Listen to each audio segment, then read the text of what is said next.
Assalamualaikum dan salam sejahtera. Sastra Melayu pada abad ke-16 dan 17 telah mula mencapai taraf pendidikan.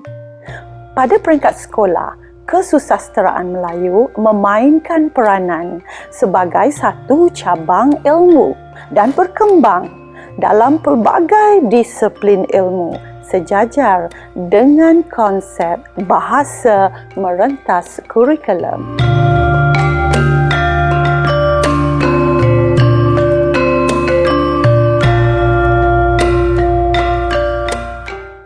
Mata pelajaran ini dikenali dengan Kesusasteraan Melayu Komunikatif KMK yang diperkenalkan pada tahun 2019 oleh Kementerian Pendidikan Malaysia dalam usaha memartabatkan bidang sastra dalam kalangan generasi muda, terutamanya untuk murid tingkatan 4 dan 5.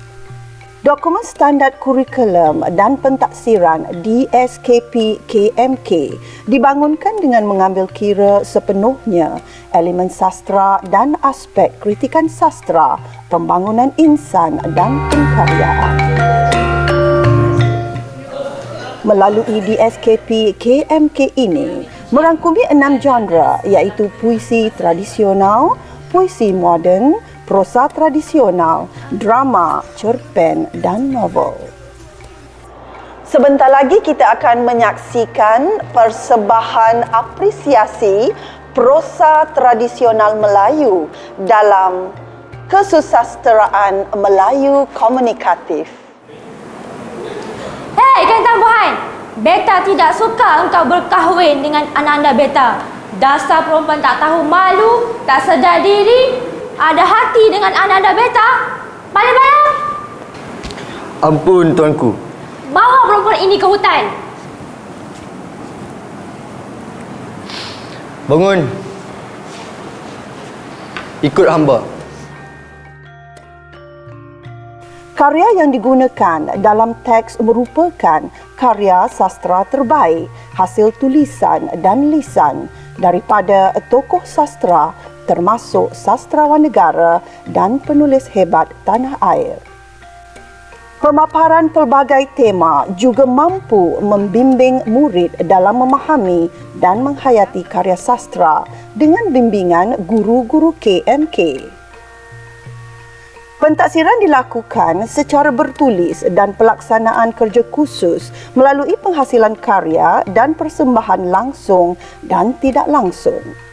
Murid akan menggunakan kreativiti masing-masing dalam menghasilkan bahan yang terbaik dengan bimbingan guru-guru KMK. Cinta suci tidak direstui, angkara benci, hasad dan dengki, menjadi korban di hujung negeri, esak dan tangis tidak dipeduli. Apa yang telah kita saksikan sebentar tadi adalah persembahan puisi tradisional Melayu dalam Kesusasteraan Melayu Komunikatif. Dalam merealisasikan DSKP KMK ini, guru-guru diberi kebebasan untuk memilih kaedah pengajaran yang paling sesuai mengikut tahap dan pencapaian murid masing-masing. Guru KMK boleh melaksanakan pelbagai aktiviti apresiasi seperti nyanyian lagu puisi, deklamasi saja, lakonan, dekon, teater, mes tamu, selari dengan PAK 21 di dalam kelas mahupun di luar kelas. Selain itu, guru-guru boleh melaksanakan aktiviti apresiasi seperti dalam program perkampungan sastra, bengkel sastra, bicara tokoh sastrawan negara atau program membedah karya penyair-penyair terkenal, sama ada secara individu atau berkolaboratif bersama Dewan Bahasa dan Pustaka, Persatuan Penulis, NGO ataupun individu-individu. Ini akan merangsang murid untuk terus mendekati karya sastra melalui pembelajaran secara langsung daripada penggiat sastra itu sendiri. Burunglah kene-kene hingga tepi perigi. Pesanlah datuk nenek, ala bangunlah pagi-pagi.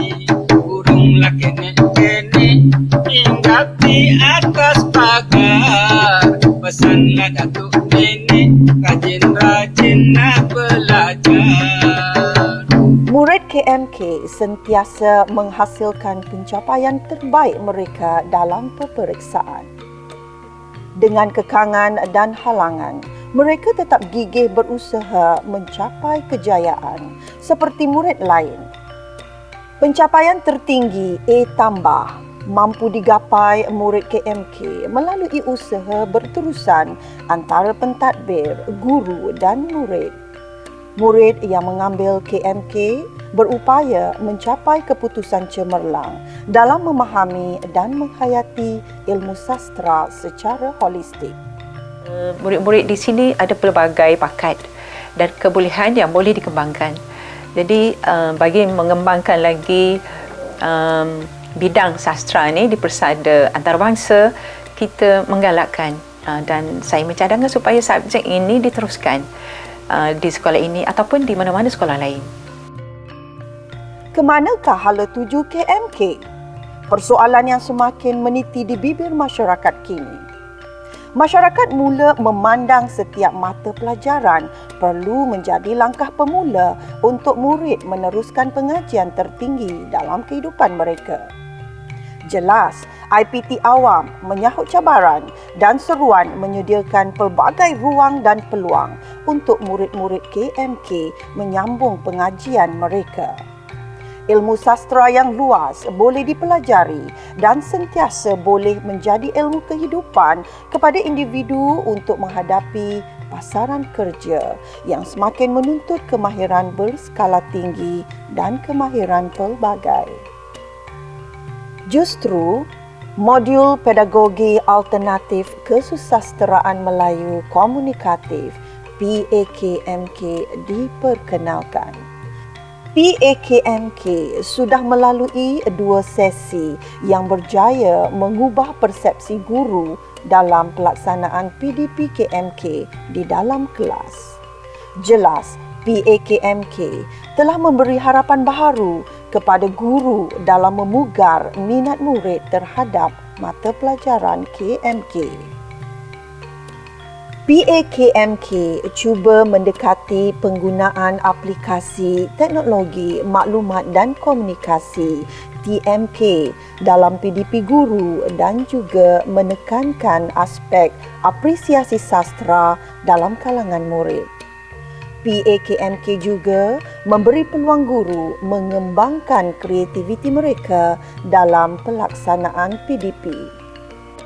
Pihak Kementerian Pendidikan diharapkan dapat menyokong sepenuhnya mata pelajaran kesusasteraan Melayu komunikatif ini demi meningkatkan jati diri dan membentuk nilai murni ke arah kemenjadian murid, memenuhi keperluan tenaga sumber negara pada masa akan datang serta menghayati estetika bahasa dalam karya-karya sastra di negara kita. KMK ialah sebuah mata pelajaran yang menekankan penghayatan teks dan karya, maka PDP perlu dilaksanakan sebaik mungkin. Dalam hal ini, PAKMK yang diterajui sekumpulan panel berpengalaman telah berjaya membina modul-modul PDP yang dapat menarik minat murid untuk belajar dan terus belajar. PAKMK bermula dengan bengkel pembinaan modul, kemudian penataran kepada guru-guru, pelaksanaan guru di dalam kelas, sindikasi oleh panel dan pelaksanaan aktiviti sastrawan muda dan sastrawan pendidik.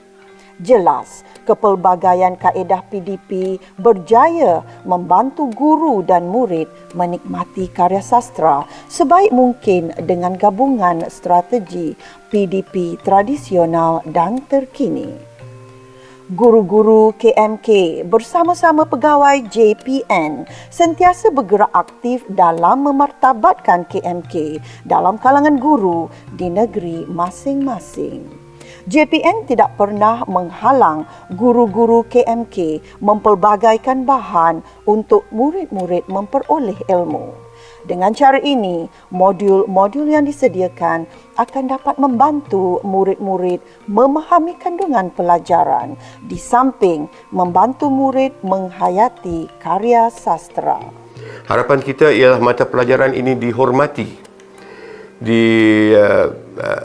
dimuatkan dalamnya, iaitu melalui pendidikan, kemungkinan-kemungkinan untuk pelajar-pelajar itu hidup dengan bersandarkan kegiatan sastra mereka.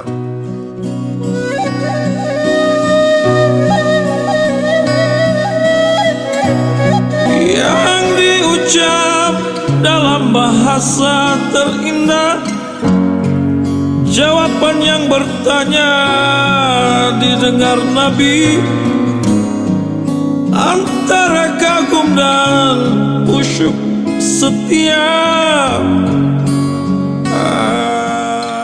Mata pelajaran kesusastraan Melayu sewajarnya perlu berdiri sama tinggi dan duduk sama rendah dengan mata pelajaran berasaskan sains dan teknologi.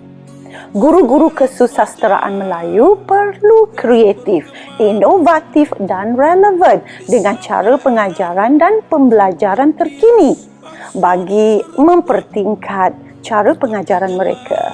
Memetik kata-kata sastrawan negara Muhammad Haji Saleh. Sastra lebih hidup dari kehidupan. Gagasan lebih tahan dari kenyataan.